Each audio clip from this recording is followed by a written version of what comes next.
Not even 25 minutes into free agency, Ryan Poles made that move, got Drew Dalman, solidifying this offensive line. You know, it was a pretty good contract. Got Drew Dalman for $14 million when he was expected to get more. Took less money to come to the Chicago Bears. You got him for 3 years, $42 million. And most of these contracts, most of these guys that the Bears signed in day one of free agency were 3-year deals.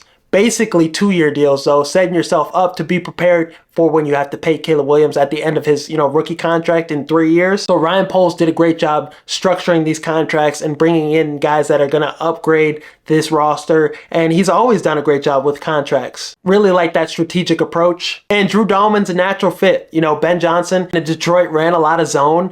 So you're bringing in one of the best run blocking centers in the NFL, the best, center on the market, but a center that specializes in, getting to the second level, putting himself in best positions to make blocks, reach blocking, blocking linebackers. Like, he is a perfect zone blocker. 6'3", 300 pounds, athletic, fast, can move. 79.2 PFF run grade in 2024, 4th best in the NFL. And he was the 3rd highest graded center in the NFL last season. So getting him for $14 million, not bad, with a lot of money flying around to a lot of players. A technician that can win with leverage. So I really like how he fits in with this offensive line. Next to Joe Thuney, next to Jonah Jackson, this interior is drastically improved. You go from Coleman Shelton to a really good center in Drew Dalman. You have Tevin Jenkins at left guard, a guy who's good, but he's not out there nearly enough as he should be. You replace him with the Hall of Famer potentially in Joe Thuney. You replace Nate Davis / Matt Pryor with Jonah Jackson,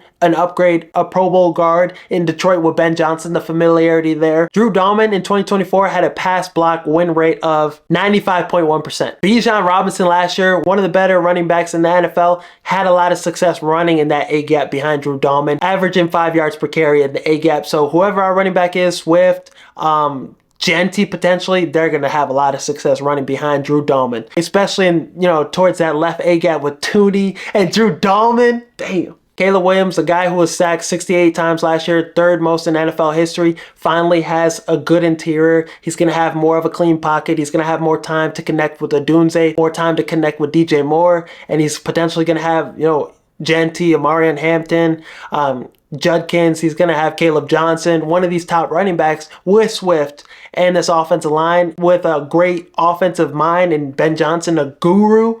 Things are going to be looking up for Caleb Williams. So this was a necessary move Ryan Poles had to make, and he did it early in free agency, didn't waste no time. Braxton Jones, you're probably going to give him some competition, maybe draft a left tackle. Guys like, Donovan Jackson, Wyatt Millum, some guys that can play guard, tackle, they have positional flexibility. The foundation for the next 2 years is there. All you have to do is draft for the future, best player available. So you really can't go no wrong with defensive line, offensive line. Ryan Poles set himself up beautifully, and I'm excited to see this offense with Ben Johnson. And Ben Johnson has his hands all over this. Jonah Jackson, that move, obviously the clear familiarity with there, but getting Joe Thuney, getting Drew Dalman, a center that fits his offense perfectly. Ben Johnson, he's definitely in the back, orchestrating some of these moves with Ryan Poles. So, and Dennis Allen with that move, getting Dayo Odengbo, and Grady Jarrett. The Bears, once again, are winning the offseason, but I think this feels different. I think it's different because you get a Hall of Famer at left guard. You get a Grady Jarrett to improve the defensive line and provide leadership.